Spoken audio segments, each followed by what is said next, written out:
प्रभु श्री राम जब लौट करके आए रावण को मार के, तो जनक जी महाराज ने एक पत्र लिखा और पत्र लिख करके राम जी से कहा कि हे जामाता जी, हे दामाद जी, 14 वर्ष बाद आप वन से आए हो। आप में तो जनकपुर के लोगों के प्राण हैं ही, परंतु हमारी लाली जो है जानकी, वो तो हमारी प्राण ही हैं। समस्त जनकपुर वासी आप दोनों युगलों को कुछ दिन के लिए जनकपुर बुला रहे हैं कि आप कुछ दिन आराम करने आओ। 14 वर्ष वन में रह के आए हो, और आप अकेले नहीं आवे, अपने तीनों भैयाओं को, तीनों लालियों को और अपनी समस्त सेना हनुमान जामवंत सहित सबको लेकर के आप जनकपुर आइए। कुछ दिन आराम करने, हमको कुछ दिन सेवा करने दो, आपकी मेहमान नवाजी करेंगे आपकी।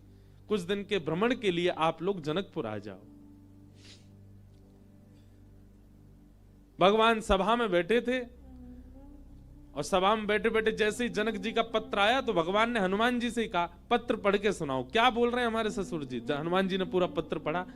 बोले, भगवान, हे प्रभु श्री राम, आपको, पूरी सेना को, हमारी मैया को, तीनों भैयाओं को, तीनों भाभियों को, सबको जनक जी बुला रहे हैं जनकपुर कुछ दिन आराम के लिए।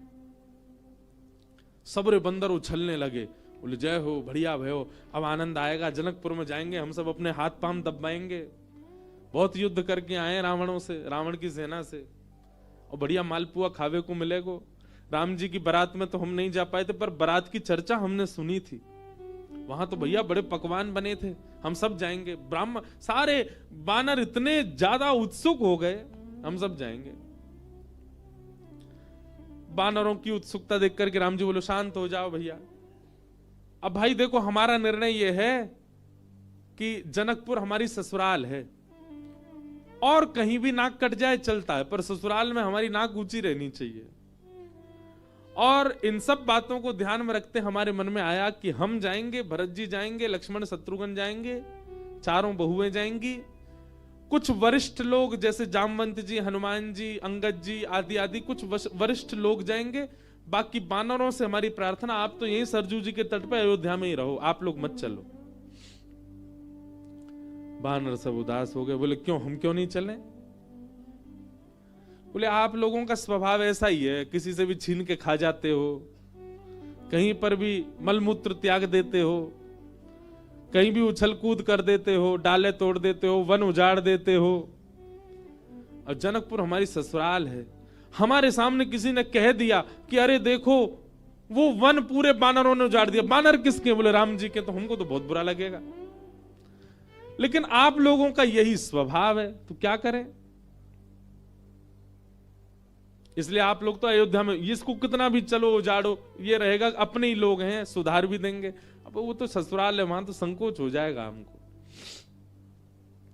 बानर सब नीचे मुंह करके बैठ गए। राम जी तो अपनी घोषणा करके चले गए। जामवंत जी, हनुमान जी बोले, भाई सब लोग उदास क्यों हो गए? बोले, जब रावण से मरवाना था तो हमको ले गए, और जहां रसगुल्ला मिलेंगे, मालपुआ मिलेंगे, फल मिलेंगे, मेवा मिलेंगे, सेवा मिलेगी, वहां हमको छोड़ के जा रहे हैं। हाँ, यही बात है। जहां ये था कि मृत्यु सामने, वहां बानर आगे, और जहां मालपुआ आगे, वहां बानर नहीं छोड़ जा रहे हैं। जामवंत जी ने हनुमान जी से कहा, हनुमान जी आप जाके निवेदन करो। बोले, देखो हम तो कुछ नहीं कहेंगे, हमारे स्वामी हैं, उनकी आज्ञा हमारे लिए सर्वोपरि है। आप बड़े हो, सीनियर हो, आप ही बात करो।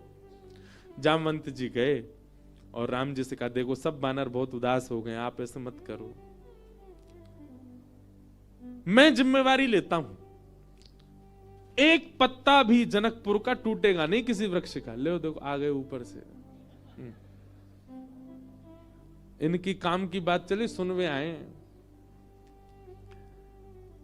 बोले, आपके ससुराल में एक चीज भी यहां से वहां नहीं होगी, हमारी गारंटी। राम जी बोले, भैया 100 200 300 बंदर नहीं है, करोड़ों बंदर हैं, किस किस को संभालोगे? बोले, वो हमारी जिम्मेवारी। मैं वचन देता हूं, आपकी ससुराल में एक बात भी ऐसी नहीं होगी जिससे आपको संकोच अनुभव हो। अच्छा देखो, राम जी को संकोच की कोई चिंता नहीं है, तो लीला कर रहे थे राम जी। आनंद कर रहे थे। जामवंत जी बोले सब बानरों की जिम्मेवारी मैं लेता हूं। राम जी बोले देख लो, फिर हम कुछ बात होगी हम तुमसे ही कहेंगे। जामवंत जी बोले आप कह लेना हमसे, बस जिम्मेवारी हमारी। ठीक है। जामवंत जी बाहर आए, बाहर आकर के सब बानरों से बोले हाँ भैया सुनो, राजी हो गए राम जी आप सबको ले जाने के। बंदर तो छलन लगे, जय हो राजा रामचंद्र भगवान की जय हो, हमारे जामवंत जी की जय हो, अब तो जाएंगे खूब आनंद करेंगे। बोले लेकिन सावधान, मैंने जिम्मेवारी ली है, एक पत्ता भी नहीं टूटना चाहिए जनकपुर के किसी वृक्ष का। बानर बोले बिल्कुल नहीं टूटेगा, आप तो बिल्कुल आज्ञा करो कैसे चलना है। बोले सब मुझे देखो, जो मैं करूं वही करना है, जब मैं बोलूं तब बोलना है, जब मैं शांत रहूं तब, यहां तक कि श्वास भी मेरे संगी लेनी है सबको। मैं जब छोड़ूं तब छोड़नी, तब लेनी तब लेनी, मैं जब मुड़ूं तब मुड़ना, मैं जब देखूं तब देखना, मैं जब सोऊं तब सोना, मैं जब खांसूं तो खांसना। बानर बोले ठीक है। राम जी बोले एक बार हमको डेमो दिखाओ। जामवंत जी खड़े हो गए, करोड़ों बंदर खड़े सामने। जामवंत जी ने अपना उल्टा हाथ उठाया, सारे बानरों ने अपना उल्टा हाथ उठाया।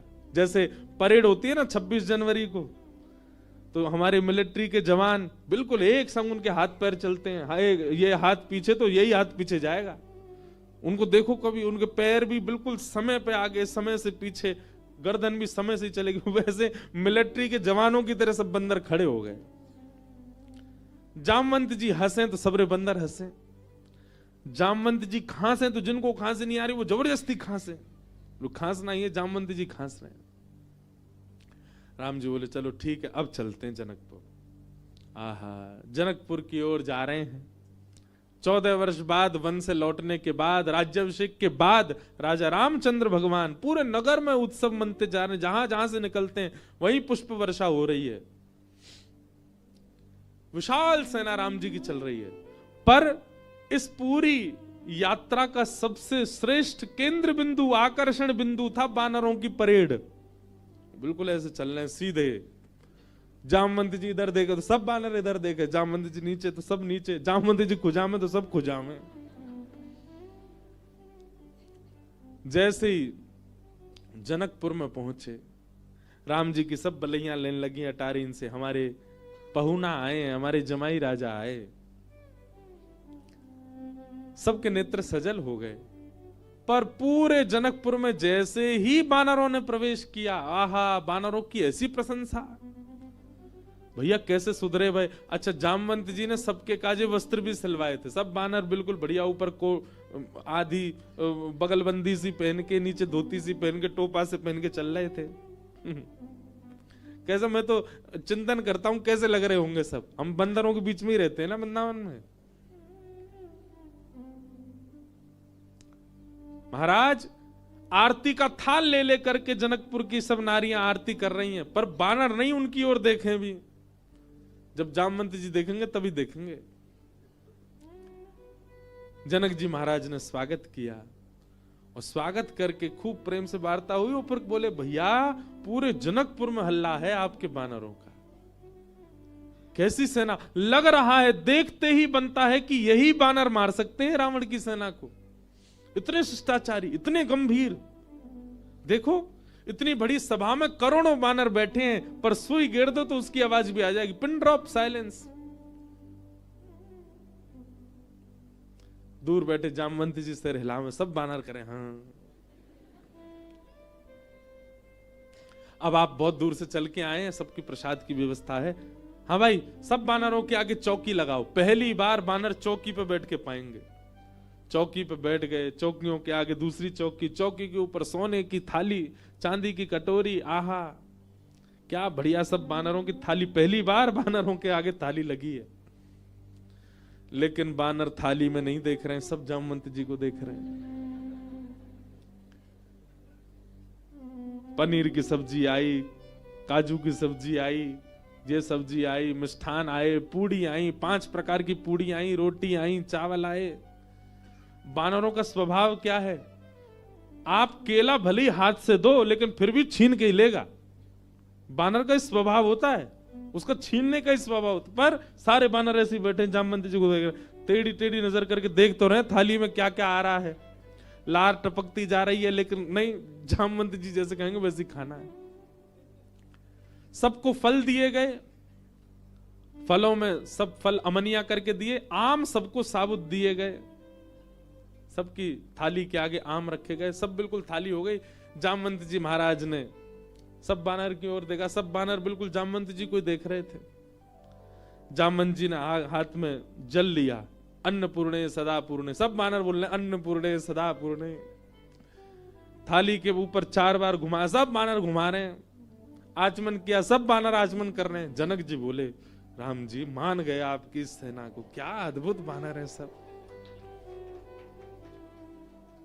राम जी बेचारे धीमे धीमे पा रहे, बोले बस ये लाज बची रहे जितनी देर है।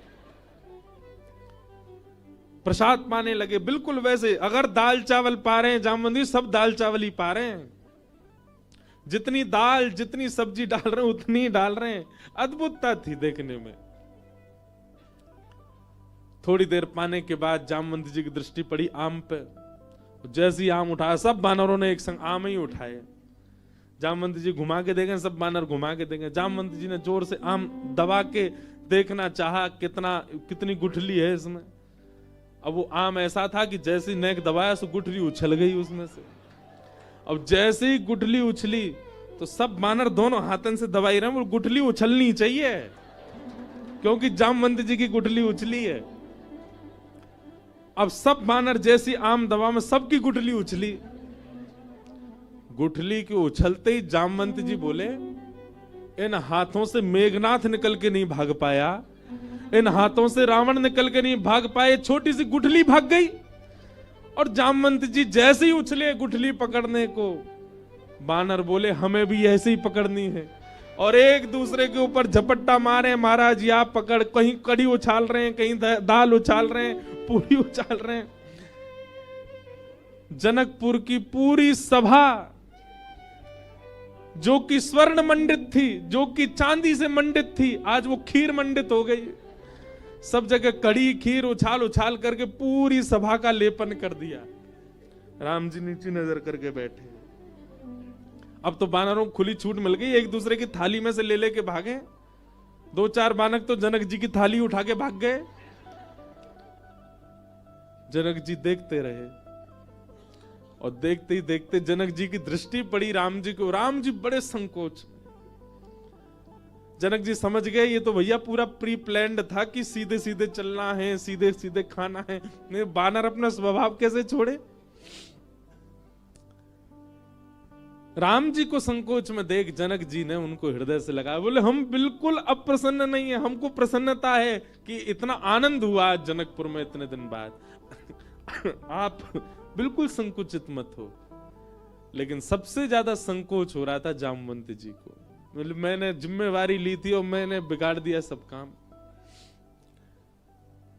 जब जनक जी को राम जी को हृदय से लगाते हुए देखा तो जामवंत जी के मन में आया, मैंने बहुत बड़ा अपराध कर दिया। आज जितने प्रेम से राम जी अपने ससुर जी को हृदय से लगा रहे हैं, हे भगवान, मेरे अपराध का पीड़ा जो मेरे चित्त में है वो तभी दूर होगी जब इतने प्रेम से ठाकुर जी मुझे भी अपने हृदय से लगाए।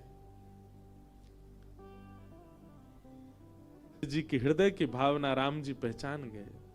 और जब वापस जनकपुर से लौटने का समय आया 6-7 दिन बाद, जामवंत जी से राम जी ने एकांत में कहा, हम आपके मन के भाव जान गए। जब जनक जी हमको हृदय से लगा रहे थे, आपके मन में आया था कि कभी आप भी हमको ऐसे हृदय से लगाओ। अब अभी हृदय से लगाने में वो बात नहीं होगी। जब आप अपनी पुत्री का वर्ण हमारे साथ करोगे, हम आपके दामाद बनेंगे, तब आप हमको इसी भाव से हृदय से लगाना, तब आपकी इच्छा पूरी होगी।